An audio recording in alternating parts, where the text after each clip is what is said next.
Hi everyone, good day! In this video, I'll be teaching you how to fix Snapchat support code SS06.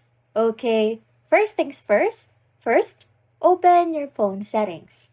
Scroll down and tap on apps, then go to manage apps. Search then for Snapchat in the list. Tap on the app and scroll down to the bottom. Here, you'll be able to find clear data. Tap on it and then select Clear Cached and Clear All Data. Now, what you want to do is to uninstall the Snapchat application from your device. After that, just head back to the Google Play Store or App Store, then search for Snapchat and reinstall the latest version of the Snapchat app.